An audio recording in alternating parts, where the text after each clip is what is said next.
Meu nome é Jeremy Wade. Sou um explorador e investigador de peixes. Estou sempre à procura de histórias misteriosas que não sejam plausíveis. Cuidado, cuidado!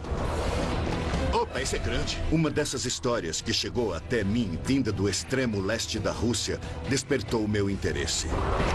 Uma pescaria dá errado. E 3 homens desaparecem misteriosamente em um rio selvagem e remoto da Rússia. Contém todas as características de uma clássica investigação do nosso programa. Há indícios evidentes de que não foi um simples acidente de pesca. Acho que eles encontraram algo na água que era grande e terrível o bastante para causar a morte não apenas de um homem, mas de todos os 3.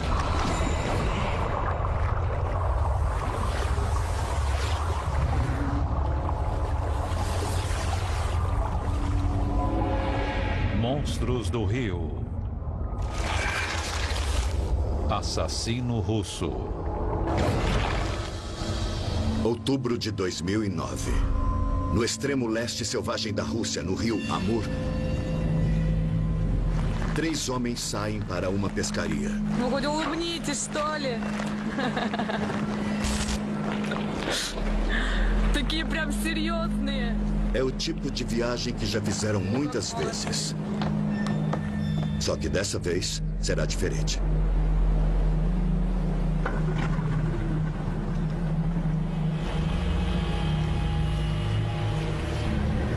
Dessa vez, eles não vão retornar.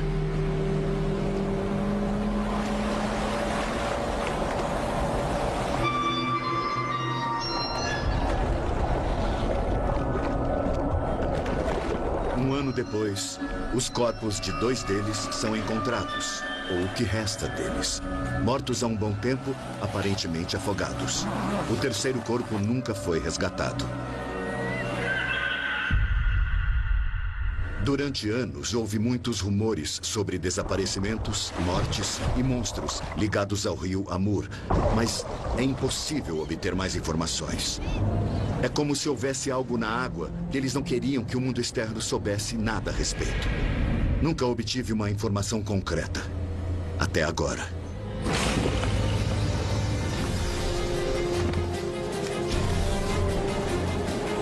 A Rússia é um lugar onde nunca estive. É o maior país do mundo. E o Amur é o 10º rio mais extenso do mundo. Com 4.345 quilômetros, tem quase o dobro da extensão do rio Colorado. A região abriga alguns dos maiores predadores terrestres, tigres e ursos. Mas o que há no rio?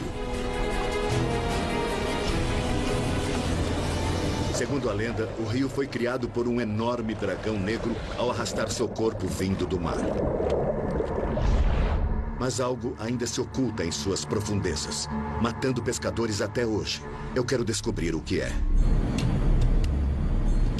Eu preciso de fatos, e após 3 dias de viagem, cheguei na cidade de Nikolaevsk, perto da foz do rio. Outrora um lugar rico, agora parece mais uma cidade fantasma. Busco detalhes sobre o que exatamente aconteceu com esses 3 pescadores. Nesse local remoto, para onde poucos forasteiros viajam, não será fácil obter informações. Decido ir pescar no pequeno riacho nos arredores da cidade. As pessoas em comunidades isoladas desconfiam de estranhos. Então uso a mim mesmo como isca. Para ver se a novidade de ser um forasteiro estimula alguém a conversar. Por um instante eu pensei que tivesse conseguido alguma coisa. Mas não quero investir cedo demais e revelar que busco informações. Só depois de ganhar a confiança delas.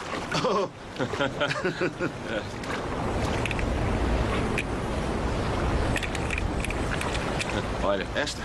É. Isca tipo Blue Fox. É. Tudo bem. Tá. Obrigado. Para mim, pescar envolve criatividade. Meus esforços são recompensados. Recebo um convite para ir à casa deles. Mas antes, quero provar que sou capaz de fisgar um peixe.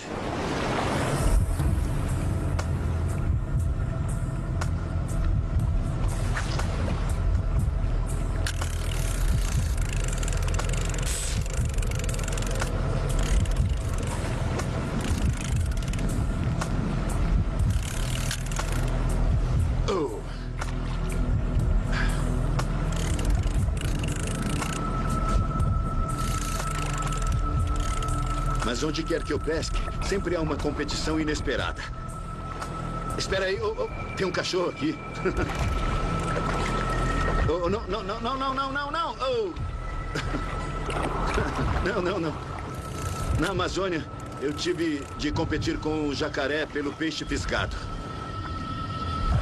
E no Alasca, um urso pegou o meu peixe, mas um cão é a primeira vez. Eu não quero que o cachorro acabe com o anzol na boca.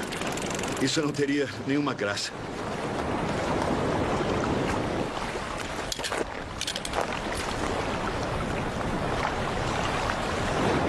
É um belo peixe. É um salmão do Pacífico. Bela coloração rósea, baixa na lateral e pintas pretas no dorso. Soube que esse rio está cheio de salmão. Interessante. Dá para perceber o tipo de metamorfose que sofrem quando vêm para os rios, o gancho no maxilar inferior, a corcunda no dorso. O pessoal daqui costuma comê-los. Já que ninguém está vendo, eu vou devolvê-lo à água. Esse peixe é significativo porque nenhum monstro consegue existir sem um suprimento de comida. Essa abundância de salmão cumpriria esse papel. Eu me junto a Igor Paruzian e seus amigos na cabana para me aquecer. E enquanto conversamos, espero obter as informações que vim buscar. Alguém conhece os pescadores que desapareceram? Outro peixe? За 2 дня. Ну, я, можно сказать, не старался. O termo correto seria paruski? Após um papo sobre pescaria, Igor me conta um fato importante sobre os 3 homens que desapareceram.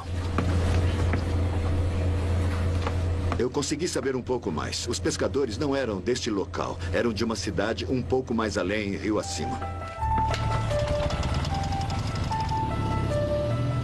Após arrumar um transporte, dirijo-me a oeste, para a cidade de Inokentievka.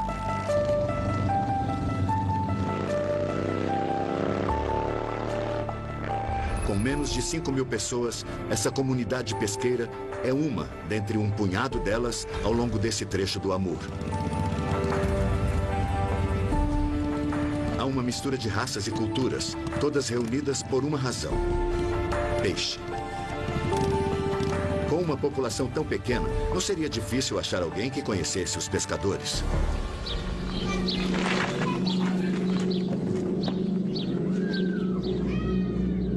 O homem que encontro é da tribo Ainu, uma das muitas tribos de povos nativos que habitavam essa região originalmente. Seu nome é Edward, e seu primo era um dos pescadores que morreram naquele dia. Delicadamente, eu pergunto sobre o que aconteceu. Не сказать, что было спокойно. На второй день. O primo dele foi pescar com mais 2 pessoas, alguns anos atrás, e todos desapareceram. 2 corpos foram achados no ano seguinte, mas a outra pessoa não foi encontrada. Спокойно. Rapidamente, eu elimino algumas possibilidades mais óbvias. Из-за таких плохих, Bom, pelo que eu ouvi, isso não se explica facilmente. Um dos pescadores era inexperiente, era a primeira vez que ia, mas os outros 2 tinham bastante experiência, sabiam o que faziam. O barco foi projetado para esse tipo de água. Era um barco oceânico e as condições do tempo eram normais, mas as 3 pessoas desapareceram. Eu pergunto o que foram pescar. Curiosamente, ele é evasivo. É óbvio que não iam pescar salmão. Essa estranha conversa me deixa com mais perguntas que respostas. Tenho a sensação de que estão ocultando alguma coisa. Você poderia me mostrar aonde eles foram? Ele concorda em me mostrar no mapa para onde eles se dirigiam.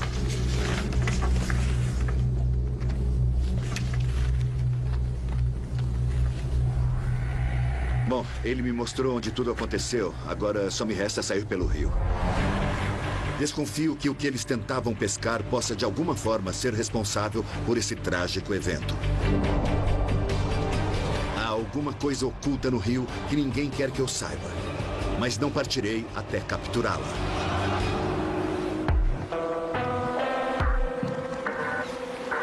Minha investigação precisa ser completa. Assim que todas as possibilidades forem eliminadas, poderei estudar melhor os suspeitos na água. Como nunca pesquei aqui, não faço ideia do que há lá embaixo. Foi por aqui que o barco afundou. Basta olhar ao redor para ver que não é mar aberto, é a foz do rio e é relativamente abrigada. E mais, mesmo que as pessoas a bordo não soubessem nadar direito, ainda assim teriam uma chance de chegar à margem. O conhecimento sobre essas áreas de pesca é passado através de gerações. Há mais coisa envolvida, não só as condições do tempo e a água. Sendo assim, o que eles pescavam foi, de alguma forma, responsável.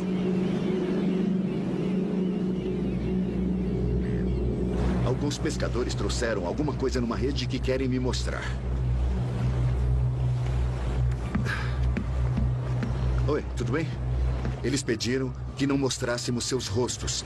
Mais uma evidência de que há algo suspeito ocorrendo aqui. Talvez caçassem de forma ilegal, mas por que motivo?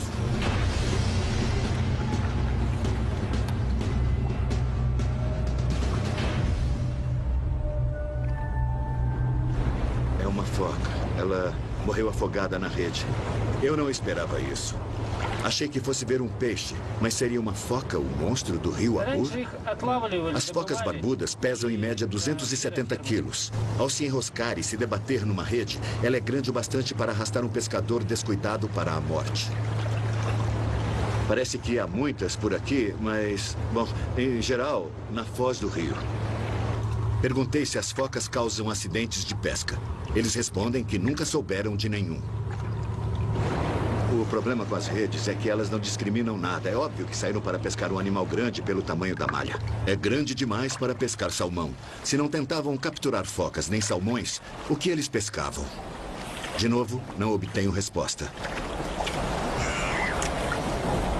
Aparentemente, as pessoas são prestativas, mas no fundo, ninguém fala nada. Esse lugar tem um halo de mistério que eu preciso desvendar.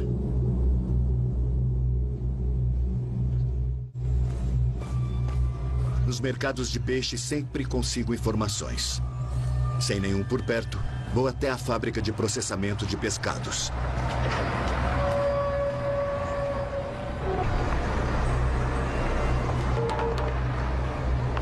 É para cá que vem todo o salmão da área circunvizinha. Mas este ano está ocorrendo algo preocupante.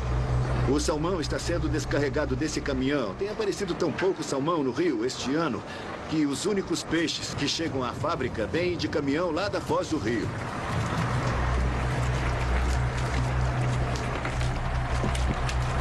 Este é o principal empregador da área.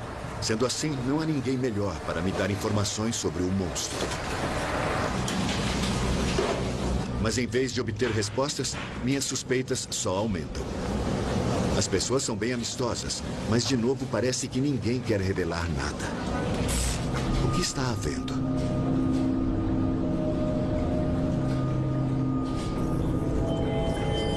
Mais uma vez, sirvo de isca para tentar ganhar a confiança deles. Há peixes na área perto da fábrica, mas não vejo nenhum monstro.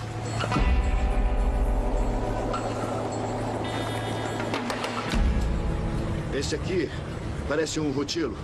100, 140 gramas. Ele foi pego com anzol e um pouco de papel prateado. Por fim, a gerente da fábrica me fala de um peixe que vive perto do cais. Ele é grande o bastante para destruir a tralha de um pescador. Por isso nunca foi pego. Aceito o desafio. Se a história estiver correta, não vou me arriscar. Usarei uma vara possante, um anzol especial e uma linha capaz de aguentar 90 quilos. Esse local agradaria um monstro por causa do fácil e rápido suprimento disponível de restos de peixe. Mas com toda essa comida grátis, será que ele achará a minha isca tentadora?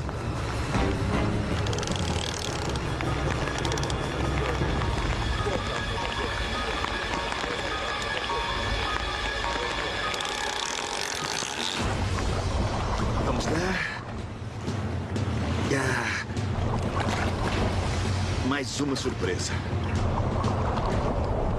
Tentarei trazê-lo. Usei como isca um pouco de peixe morto, perto da área de descarte da fábrica. Vejamos se eu vou conseguir pegá-lo. É um bagre. É muito parecido com o siluro, mas siluros não existem nesse local. Eu acho que deve ser um parente próximo. Os siluros ficam bem grandes, chegam a pesar até 90 quilos. Se este aqui atingir aquele tamanho, então teria achado o culpado. Pode ser o peixe que procuro. Peguei siluros gigantes no rio Ebro, na Espanha. Peixes tão grandes que quase me puxaram para dentro do rio. Ele é um predador e fica por aqui por causa de toda essa comida, todo esse peixe morto. E com a migração anual do salmão... Bom, eu não sei. É possível que esta espécie atinja um tamanho interessante. Ocorre que duas espécies de bagre vivem no Amur. E uma delas é, potencialmente, um verdadeiro monstro de rio. Chama-se Bagre Soldatov, em homenagem a um famoso russo biólogo de peixes. Dizem que atinge um tamanho similar a dos famigerados siluros europeus que eu já investiguei. Mas sabe-se muito pouco a esse respeito.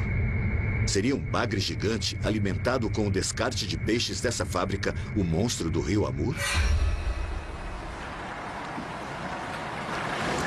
Foi muito bom fisgar um peixe predador neste rio.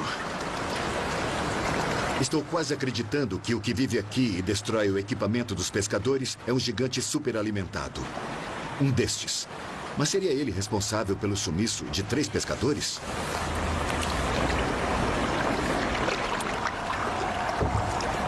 Atrás de mais informações, um dos rapazes me fala sobre um homem chamado Misha. Ele é caçador e pescador. E estou curioso para saber o que ele pensa sobre a possibilidade de um bagre super avantajado. Ну, случай неординарный. В общем-то, это обыкновенная рыбалка на реке Амур. Довольно-таки крупных размеров. Essa é uma história que Misha soube a respeito deste rio. Um dia, 2 pescadores saíram para pescar. Não há nada de extraordinário nisso. Mas o que aconteceu foi que eles pegaram um peixe muito grande na rede. Ele pesava uns 700 quilos, cerca de 1.500 libras. Era muito grande. Eles tentaram puxar a rede com o peixe dentro dela por um dos lados do barco.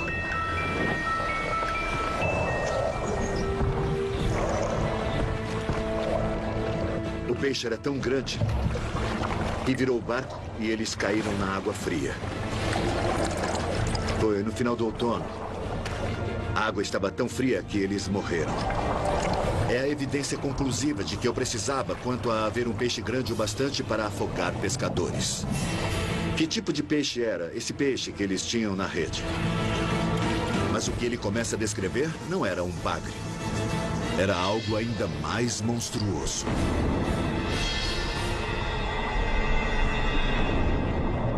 Хвост у нее также вот как у акулы примерно. Ele me disse que é um peixe muito grande, cerca de 700 quilos. Um peixe muito possante, com uma boca enorme. 700 quilos é um peso colossal. Pode me dar mais detalhes? Poderia descrevê-lo para mim? То есть хвост у нее также вот как у акулы примерно. Но у нее немножко, значит, что шкура у нее тоже такая шершавая. Mas o peixe que ele está descrevendo não é um bagre. É algo inteiramente diferente. По спине, по самому. Ele está dizendo que o corpo dele lembra o de um tubarão, embora estejamos falando de um peixe que vive em rios. Segundo ele, a cauda em especial era similar à do tubarão. Mas descendo pelo dorso e pelos lados havia fileiras de espinhos bem afiados, capazes de ferir mediante o contato físico. Tinha uma boca enorme. É um peixe predatório que se alimenta de outros peixes menores. Também tinha uns barbilhões pendurados no focinho. Então eu junto tudo isso e concluo que é um esturjão. Mas não se parece com nenhum esturjão do qual já ouvi falar.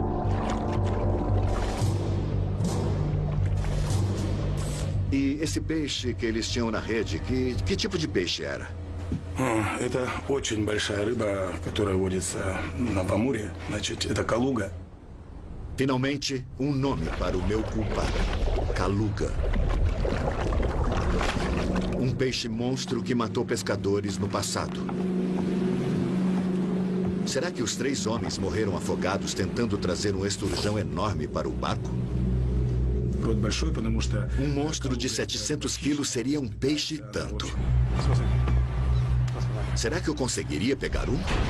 Pelo menos, agora que sei o que busco, posso me preparar adequadamente. O esturjão tem barbilhões nasais longos e sensíveis. Sendo assim, uso uma linha multifilamento fina, super resistente e mais difícil de detectar.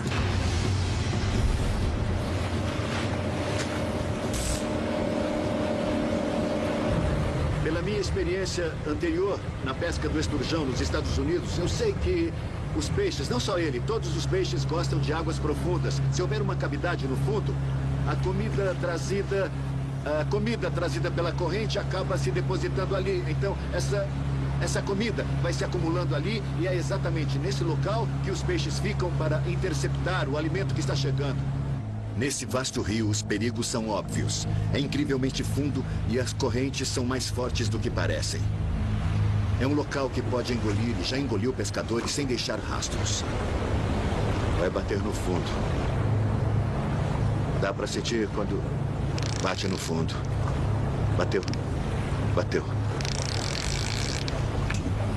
Os esturjões existem na Terra há 200 milhões de anos e pouco mudaram desde a época dos dinossauros. Eles podem viver até 100 anos. Sabendo o que sei sobre eles, estou preparado para qualquer coisa. Fisguei um esturjão branco de 135 quilos no Oregon e levei mais de meia hora para recolhê-lo. O esturjão branco é enorme, mas o Kaluga aparentemente é ainda maior. Lá está ele! Vamos lá, vamos lá, vamos lá, vamos lá! Vamos lá! O esturjão branco pode pesar muito, mas o Kaluga pode pesar ainda mais. O maior Kaluga visto até hoje pesou 1 tonelada. Maior que o mais pesado esturjão branco já registrado. Eles têm potencial para serem os maiores monstros de rio de todos os tempos. Mas para pegar um, terei de mudar as táticas que normalmente uso para capturar esturjões. A maioria das espécies de esturjão tem a boca adaptada para se alimentar no fundo. Mas o Kaluga é único no mundo dos esturjões. É um predador ativo.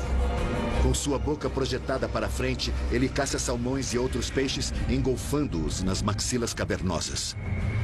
Agora eu vou tentar algo diferente. Usarei uma isca artificial, porque o Kaluga é um predador e ele come peixes pequenos. Esta isca vai lembrar vagamente alguma coisa viva lá no fundo. Então, seria uma espécie de caricatura de peixe. Então, vou deixá-la cair até o fundo. Ela vai ficar ao sabor da corrente. Vou mover a vara para cima e para baixo. E com esse movimento, essa cauda vai ficar ondulando na água. Dessa maneira, com a vibração resultante, isso vai atrair a atenção de um predador. Eu espero.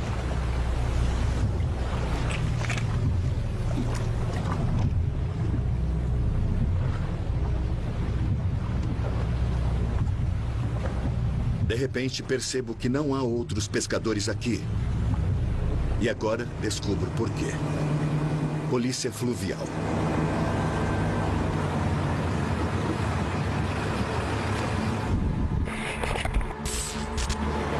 Educadamente, eles me dizem que a pesca do Kaluga é ilegal. Se eu tivesse fisgado um, estaria em sérios apuros. Justo quando eu avançava na investigação. Isso foi um duro golpe. Aqui não existe o conceito de pescar e soltar. Devo parar de pescar.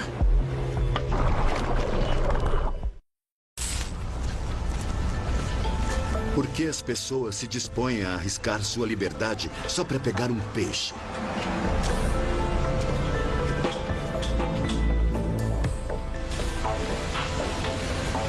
Para esclarecer esse mistério, vou conversar com o chefe do Departamento de Proteção à Vida Selvagem da região. Seu nome é Valentin. Здравствуйте. Gostei. Valentini, sabe me dizer se há muitos calugas no rio? Поймали 10 тысяч особей. Документы есть? Ele me diz que o Amur já teve muitos desses gigantes. Отправить вместо...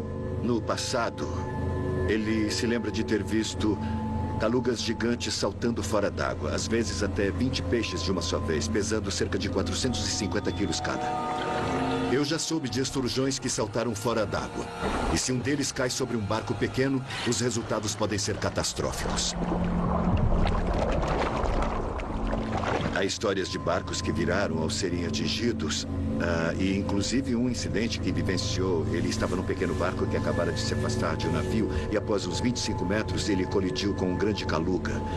O seu colega Yuri acabou caindo na água por causa do impacto. Com relação à área soviética, a pesca do caluga estava proibida, mas nos anos 90, com o colapso da União Soviética, esta região viveu um caos e aparentemente o caluga sofreu um ataque implacável e o caluga acabou quase extinto. Por que as pessoas insistem em pescá-lo? O que é que o torna tão valioso e atraente para a caça ilegal? Увидел первый раз в 92 году. Цена черной икры была $2000. Eu estou tentando entender os números. O que motiva toda essa situação são os ovos do caluga. Por ser um tipo de esturjão, ele produz caviar. E 13 a 14% do peso de uma fêmea madura é constituído de caviar. Aparentemente, hoje, em Moscou, 1 quilo ou 2 libras de caviar valem cerca de $500. Para um pescador, equivale a tirar a sorte grande. Para um pescador de salmão, apenas um caluga pode lhe render em dinheiro o equivalente ao trabalho de 3 anos e meio pescando salmão. Então, dá para entender muito bem a tentação que ele sente. E, diante desse nível de motivação, Valentini não é nada otimista quanto ao futuro do caluga nesse rio. Parece que aqui o peixe está condenado. Mais tarde descubro a gravidade do problema. Por causa do alto valor do caviar no mercado negro, a caça ilegal é comandada pelo crime organizado ao estilo da máfia. As pessoas não falam porque têm medo das repercussões.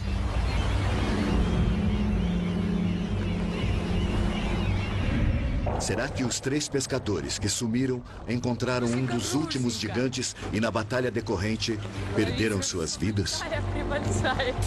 Talvez a questão maior seja esta. Será que ainda resta algum esturjão caluga no Amur? Eu me vejo numa situação difícil. Eu quero ver se há algum monstro ali, mas o caluga é protegido. Existe um jeito de contornar isso. O pessoal disse que eu poderia capturar um por acidente, mas tecnicamente seria caça ilegal, mesmo eu devolvendo o peixe vivo ao rio. Mas capturar um assim seria moralmente errado. Eu estou do outro lado do mundo, tenho barco, equipamento, comida, tudo o que preciso, mas eu ainda estou relutando em desistir após chegar aqui. Eu estou buscando algumas alternativas. Será que haveria como contornar isso? Eu acho que eu descobri um jeito. Valentini me pôs em contato com uma equipe de cientistas que monitora as populações de peixes do Amur. Eles permitiram a minha presença. Essa é a minha única chance de ver um caluga, se ainda restar algum, é claro. A primeira coisa que vejo não é um peixe, mas uma prova de que a caça ilegal não desistiu de tentar achar um caluga.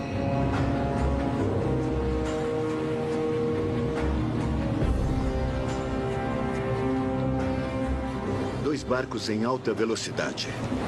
Um após o outro, do outro lado. Aparentemente, aquele é um barco da polícia perseguindo alguns caçadores.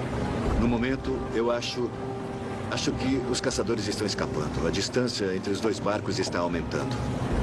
Considerando o valor do caviar, com os lucros obtidos com a venda dele, é possível comprar um barco bem mais veloz que o barco da polícia. Aqui, nesse vasto rio, será muito difícil tentar capturar alguma coisa. E algo tão raro quanto o caluga será quase impossível. Mas isso é o que ouço sobre muitos peixes que busco.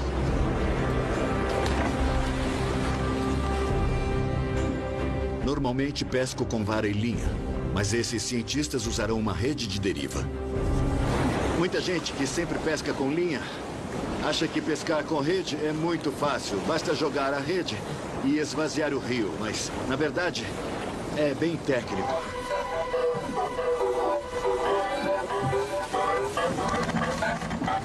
Se houver árvores ou obstáculos no fundo, ela ficará presa.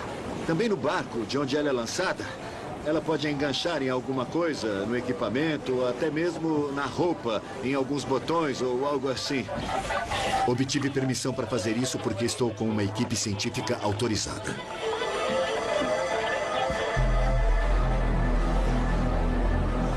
A rede foi lançada. Agora é só esperar enquanto nós ficamos à deriva no rio. A 200 metros de rede em 24 metros de água. E o que acontece agora? Agora ocorre que a rede vai até o fundo e a corrente leva a linha de flutuação. Como a água em cima é mais rápida que no fundo, a rede acaba formando um ângulo. E ela se desloca assim. E os peixes que estamos querendo costumam ficar no fundo do rio, bem no fundo. Mas enquanto aguardamos um encontro fortuito com um desses raros gigantes, eu testemunho outro aspecto desse desastre.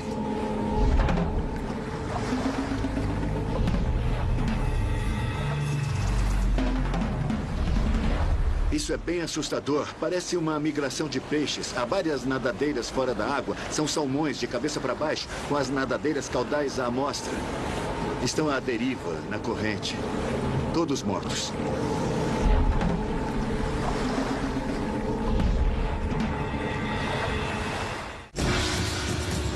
Estou na Rússia em busca de um novo monstro do rio, um esturjão enorme chamado Kaluga. Mas descobri que esses peixes estão à beira da extinção por causa do crime organizado no estilo da máfia. Minha única chance de encontrar um desses monstros é através de uma equipe de cientistas, mas há algo errado aqui no rio. Isso é bem assustador. Parece uma migração de peixes. Há várias nadadeiras fora da água. São salmões de cabeça para baixo, com as nadadeiras caudais à mostra. Estão à deriva na corrente. Todos mortos. É normal os salmões morrerem após a desova. Mas será que foi isso que aconteceu aqui? Há muitos mais. Estamos vendo muitos. Salmões mortos. Muitos deles já no estágio avançado de decomposição. A maioria deles se desmancha e passa através da rede. Também há fragmentos mal cheirosos por toda parte. Ver todos esses peixes mortos provoca uma sensação muito desagradável. E esse cheiro terrível de morte. Este aqui... está bem horrível. Trata-se de um macho. Aparentemente não foi uma desova, não. Quanto mais checamos as redes, mais tenho a sensação de que há algo incomum acontecendo aqui. Alguns dos que se romperam por causa da decomposição ainda têm ovos, muitos ovos. Isso não é normal. Normalmente os salmões mortos não têm ovos. Já liberaram as sementes da próxima geração, mas... esta não é uma situação normal. Alguma coisa está acontecendo aqui.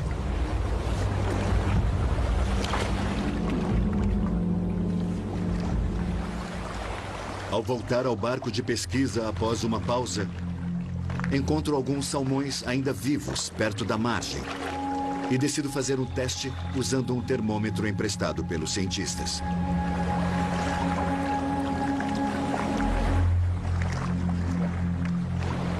Há uma grande diferença na temperatura da água. Dá para sentir na mão, mas segundo o termômetro no riacho, a temperatura marca 10 graus Celsius, 49 graus Fahrenheit.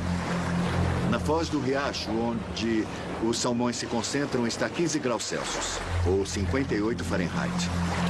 E aqui, na lateral do rio, onde estão os salmões mortos, marca 25 Celsius, 76 Fahrenheit. No total, há uma enorme diferença de 15 graus Celsius. A diferença é muito grande, principalmente em relação aos peixes. Então fica caracterizado a diferença entre estar vivo ou morto. Os cientistas me dizem que a temperatura no rio deveria ser a mesma que a do riacho que o alimenta. Mas antes da minha chegada, essa região sofreu a maior onda de calor da sua história, elevando a temperatura do rio a um nível insuportável para os salmões. Seria esse desastre resultado do aquecimento global? Os cientistas não sabem, mas a falta de um suprimento de comida é mais um passo para a destruição do Kaluga. Pergunto a Victor, um dos cientistas, quando foi a última vez que viu um Kaluga enorme nesse rio.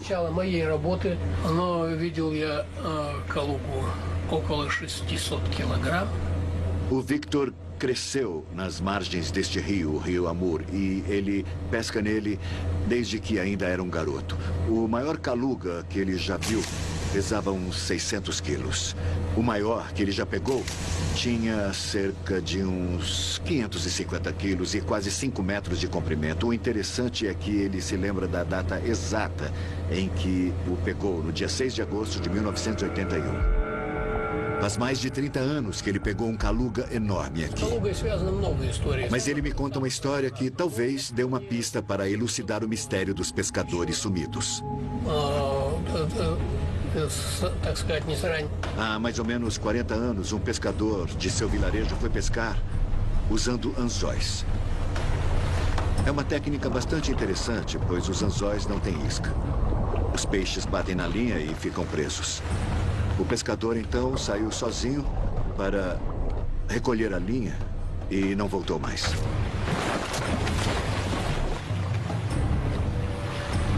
Quando recuperaram o barco, eles imaginaram o que teria acontecido. Aqui, por favor. O homem estava recolhendo o espinhel. O espinhel pode ter centenas de metros com anzóis a intervalos regulares.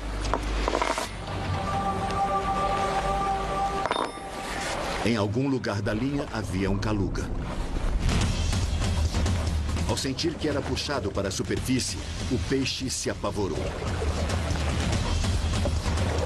Num instante, a situação se inverteu. Quando o peixe puxou a linha, vários anzóis afiados de 15 centímetros espetaram no pescador. Incapaz de se libertar, o homem foi arrastado para a morte.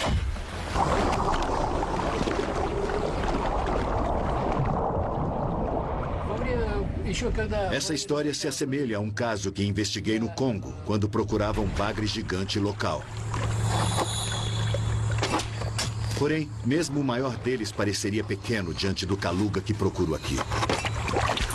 Aquele peixe puxou um homem para fora da canoa. O espinhel é ilegal neste rio. Mas se os 3 homens pescavam ilegalmente, podiam estar usando um espinhel, além de uma rede, o que seria duplamente perigoso. Um Kaluga gigante se debatendo poderia ter arrastado todos eles para a morte. Já provei anteriormente que um homem na água não é páreo para um peixe, mesmo que tenha metade do seu peso. Sendo assim, um gigante de 700 quilos pode facilmente derrubar 3 homens. Mas será que ainda resta algum gigante? Partimos novamente num dos barcos de pesca para tentar capturar um. Assim como fizeram aqueles 3 pescadores alguns anos atrás. A diferença é que não pretendemos matar o Kaluga. Só que esse monstro enorme não sabe disso. Instalamos rede após rede. Lançar e recolher cada rede levava mais de 2 horas. Aí passávamos para outro local. Mas à medida que surgiam mais e mais salmões mortos, parecia que não restava mais nada vivo nesse rio.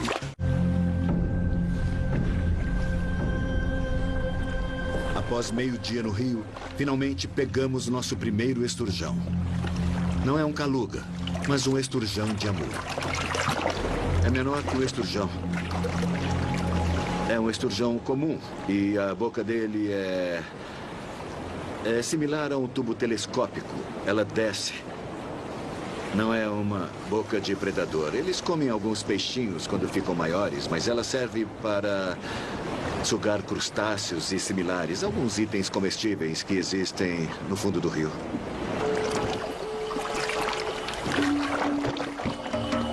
Continuamos a instalar redes na esperança de pegar um Kaluga raro. Uma coisa que isso prova é que, ao usar a rede, a escolha do tamanho da malha é algo vital. Nós usamos malhas quadradas de 75 milímetros. Pois parece que é o tamanho perfeito para esses esturjões menores. Aparentemente, no passado, quando havia calugas grandes neste rio, era usada uma malha onde cada quadrado da rede tinha cerca de 300 milímetros. Isso dá uma ideia do tamanho que esses peixes tinham. Embora o tamanho da nossa malha seja menor, ainda é capaz de capturar um caluga gigante. Já esgotamos quase todos os pontos nessa parte do rio, mas pouco antes de sairmos dali, as bolhas que surgem na superfície indicam que há algo grande vindo do fundo. Há mais bolhas aqui. É um peixe grande.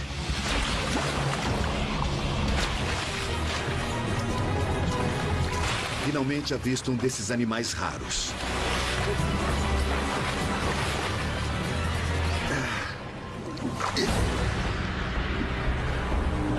Este aqui é o esturjão caluga do rio Amur. Vejam bem, ele é um peixe grande pelos padrões dos peixes de água doce, mas pelos padrões de crescimento desse peixe, é um exemplar até que pequeno. Mas nunca fiquei tão feliz e aliviado por achar um peixe vivo. Esse peixe dominaria você facilmente. É impossível se impor na água contra ele ou um maior que ele, de uns 4,5 metros.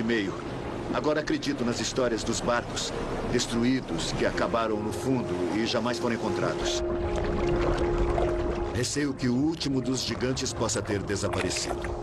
Mas como os peixes que restam ainda podem render fortunas, essa história só pode acabar em tragédia para o caluga. E às vezes para os pescadores que ainda os caçam ilegalmente. Apesar de ter ouvido essas histórias de mortes e desaparecimentos, a vítima é, na verdade, este peixe que nós procuramos tanto. Este é o maior que eu já vi. Estão sendo caçados até quase a extinção, tudo por causa de suas ovas valiosas. Isso é muito triste e eu espero que sua população se recupere. Contudo, mesmo diante dessa investida humana, a natureza tem uma habilidade surpreendente de resistir. Enquanto esse raro dinossauro vivo retorna às profundezas, eu encontro algo no barco que me dá um lampejo de esperança. É incrível quando eu penso que já ouvi tanto sobre esse peixe, em especial sobre o tamanho avantajado que pode atingir. Mais de 450 quilos, 4,5 metros de comprimento. Agora eu vou devolvê-lo à água e daqui a muitos anos ele já terá crescido o bastante para derrubar pessoas dos barcos. Eis aqui então uma miniatura perfeita do esturjão caluga. Sem dúvida, é meu menor monstro de rio. Mas em termos da importância e esperança que ele carrega, poderá ser o maior de toda a minha carreira. Versão brasileira, DPN Santos.